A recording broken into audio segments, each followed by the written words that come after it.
തക്കാളി സാധം ഉണ്ടാക്കിയാലോ, അല്ലെങ്കിൽ തക്കാളി ചോറ്. ഞാനിപ്പോ എടുത്തിരിക്കുന്ന ബിരിയാണി അരി ചോറ് വേവിച്ച് വെച്ചിട്ടുണ്ട്. എങ്ങനെ ഉണ്ടാക്കുന്ന നോക്കാം, വായോ. പാൻ അടുപ്പ് വെച്ചിട്ടുണ്ട്. കുറച്ച് വെജിറ്റബിൾ ഓയിൽ ഒഴിക്കും. ആദ്യം തന്നെ ഇച്ചിരി കടുക് ഇട്ട് കൊടുക്കുക. കടുക് പൊട്ടി കഴിയുമ്പം കടലപ്പരിപ്പ് ഉഴുന്നും കൂടെ ഇട്ട് കൊടുത്തു. എടുത്തു വെച്ചിരിക്കുന്ന നമ്മുടെ വെളുത്തുള്ളിയില്ലേ ഇട്ട് കൊടുക്കാവേ. വെച്ചിരിക്കുന്ന വറ്റൽമുളക് ആയിട്ടൊന്ന് ചുമന്ന് വരുമ്പം പച്ചമുളക് ഇട്ട് കൊടുക്കണം. നമ്മുടെ സവോളയും കൂടെ അരിഞ്ഞു വെച്ചിരിക്കുന്ന സവോളയും കൂടെ ഇടാവേ. പിന്നെ ആ ക്യാഷ്യൂം കൂടെ ഇട്ടേക്കാം.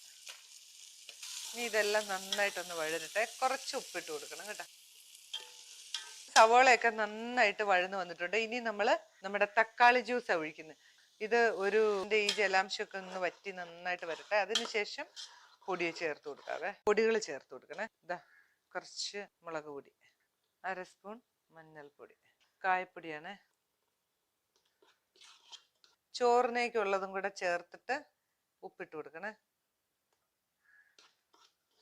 തട്ടിയിട്ടേക്കാം ചോറ്. ഇനി നമുക്ക് നന്നായിട്ടൊന്ന് മിക്സ് ചെയ്യണം. മറ്റേ തവിയൊന്നും ഇടരുത്. തടിയുടെ ഒരു തവിയാണ് ഏറ്റവും നല്ല കേട്ടോ. വലിയ ഇലയും നെയ്യുമാണ്.